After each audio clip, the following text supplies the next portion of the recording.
Bonjour et bienvenue dans cette nouvelle vidéo qui parlera du film Pauvre créature. Si la vidéo te plaît, n'hésite pas à la liker, à t'abonner et surtout à partager, ça m'aide beaucoup. Mais trêve de bavardage et place à l'histoire de Bella Baxter.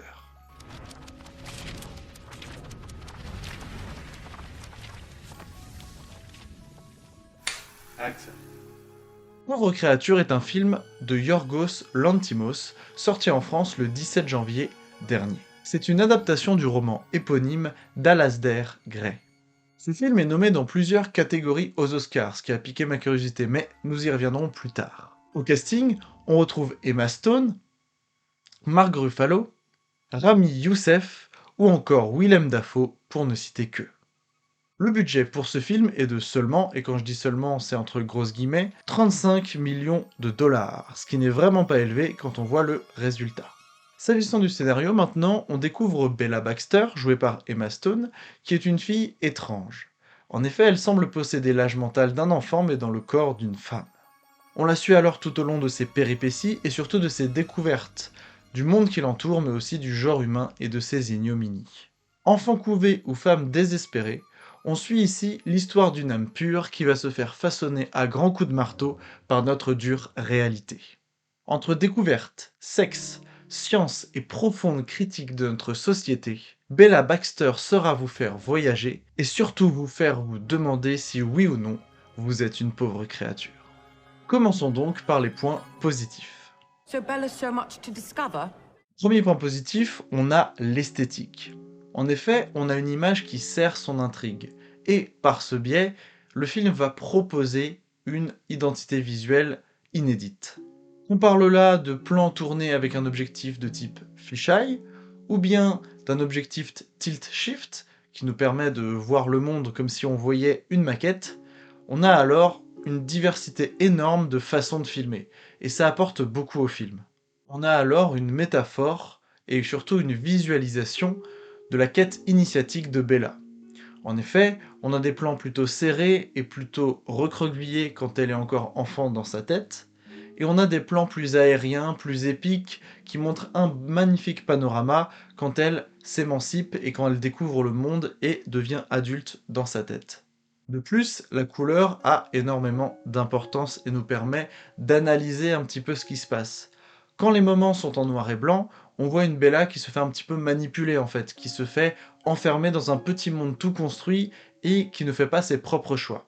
Toutefois, quand on a un petit peu de couleur à l'image, le film est très coloré, donc beaucoup de couleurs à l'image, on comprend alors que c'est l'esprit de Bella qui s'émancipe et qui découvre. Et c'est hyper chouette de jouer sur ces deux pans de l'histoire de ce personnage. Ça permet de le développer directement avec l'esthétique. Et ça, c'est vraiment chouette.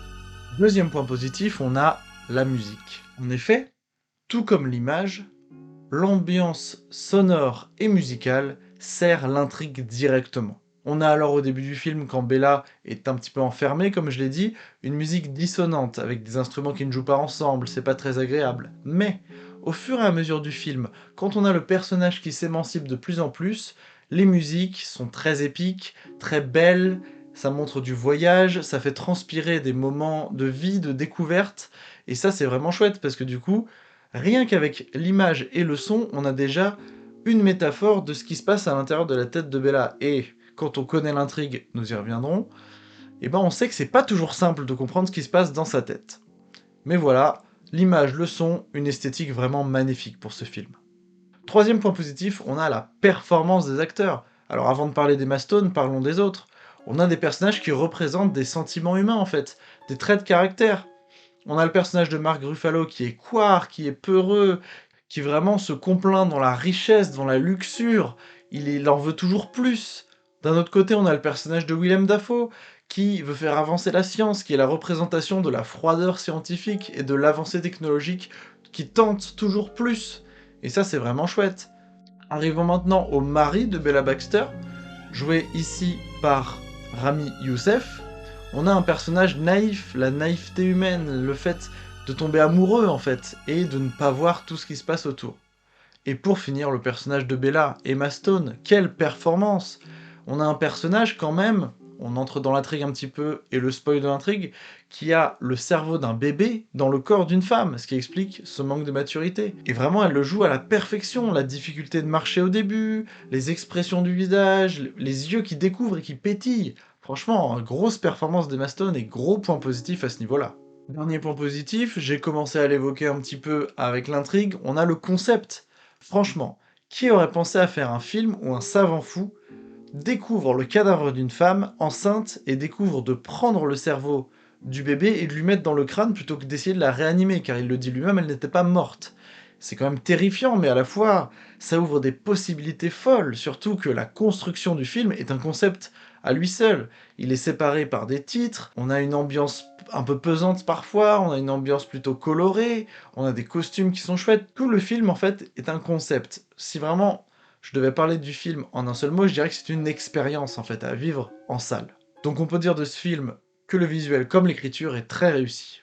Après avoir vu ces points positifs très agréables, passons aux points négatifs. So Bella's so much to discover? Premier point négatif, malheureusement, on a un film inégal. Je m'explique un petit peu. On a des scènes palpitantes de découverte, on a des scènes palpitantes de voyage, de questionnement intérieur, de fondement, de critique de la société, et ça c'est vraiment intéressant. Mais on a des longueurs, on a des scènes qui se répètent. Tantôt ça se passe dans un bateau, tantôt ça se passe dans une ville, mais c'est la même chose, les mêmes engueulades, les mêmes discours. Ça montre un peu une redondance, et donc ça fait casser le rythme un peu. Le rythme qui est sectionné par parties, mais avec des parties qui sont plus longues et plus intéressantes, et des parties qui sont courtes et pas vraiment utiles. Donc au niveau du rythme, ça pêche un petit peu. Deuxième point négatif, on a le sexe comme porte ouverte à tout. Ça franchement, c'est dommage. Certes, cette quête initiatique commence par la découverte, par Bella, de la masturbation et du plaisir que ça entraîne. Elle a donc envie d'en découvrir plus et de se faire vraiment de plus en plus plaisir. Malheureusement, c'est vraiment le levier du film. Le porte-étendard du film, c'est le sexe. Dès qu'il y a un problème, le sexe. Dès qu'on veut avoir quelque chose de plaisant, le sexe. Dès qu'on veut créer des relations avec des personnages, le sexe. Et j'ai trouvé ça un petit peu dommage. Oui, il peut en avoir un petit peu, car ça fait partie de la luxure de l'être humain, mais là, c'est un petit peu omniprésent et c'est dommage de faire passer ces messages par le sexe pour réussir à happer le spectateur. Ça marche, mais pour moi, c'est dommage. Voilà pour les points négatifs, il n'y en a que deux, mais je n'en ai pas repéré d'autres, en tout cas au premier visionnage. Je peux donc passer à mon avis sur le film. So Bella's so much to discover? Alors moi, j'ai vraiment adoré ce film. Y allant par curiosité, le voyant aux Oscars, ayant quelques amis qui m'en parlent, je me dis, bon, un mardi soir, on y va. Et franchement, je n'ai pas été déçu du tout. Je comprends ces nominations. J'ai vraiment adoré l'esthétique visuelle d'une part et l'esthétique sonore. Ce film, comme je l'ai dit, est une expérience, et une très bonne expérience. Franchement, les gens tentent, le réalisateur tente, le monteur aussi tente, on a un montage qui est très spécial. Et ça marche, franchement, on est ébloui tout au long du film, le rythme est bien monté, même si il y a ces petits problèmes au niveau de la récurrence de certains thèmes, de certaines discussions, mais franchement, on a un rythme qui se suit et qui, franchement, est agréable. La profonde critique de la société et du genre humain est époustouflante. Avec ça, on se pose des questions, on pourrait dire même existentielles, sur le bien, le mal, sur la représentation de chacun, sur vraiment l'évolution des gens, qu'ils soient jeunes, sur la vision des autres et l'impact que ça a sur nous. Enfin, tellement de sujets traités en un petit peu plus de 2 heures, d'une façon très pertinente et presque choquante, qui permet de happer le spectateur. Et ça, franchement, c'est une tentative, encore une fois, ce film, vraiment, le maître mot, c'est les tentatives, les expériences, et ça marche. C'est vraiment chouette. L'utilisation de plusieurs techniques de captation, je parlais du fisheye, je parlais du tilt swift, les moments où c'est juste un rond qu'on voit quand elle est enfant, et bah franchement, c'est un point positif, encore une fois, ça se rajoute à l'expérimentation.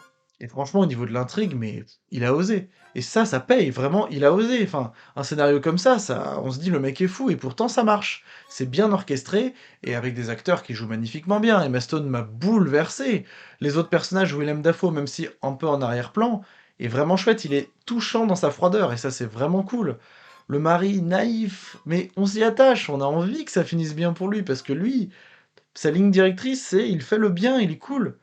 Et le fait qu'il soit joué par des acteurs qualitatifs, bah, ça fait tout, ça fait le film. L'intrigue, le visuel et les acteurs, bravo, franchement bravo. La réalisation est au top. Je parle de tout ça sans forcément parler des détails plus précis comme les costumes, les maquillages. Je pense au visage de Willem Dafoe qui est quand même extrêmement modifié avec du maquillage, avec des prothèses. Et ça marche, le visuel est cool de ça. Donc vraiment, le travail de costume et de maquillage aussi qualitatif que la réalisation. Et ça, pour moi, c'est gagné. Ce film aura vraiment été la bonne surprise de 2024. Et franchement, l'année commence hyper bien du coup.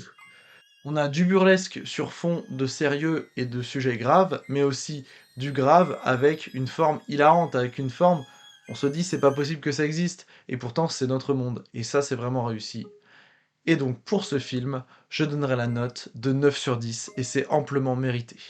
S'agissant du futur du film, évidemment aucune suite de prévu, on a là un film, on va dire indépendant à budget, qui ne se veut pas comme une franchise, et surtout qui est l'adaptation d'un livre unique. Donc, pour ce film, pas de suite.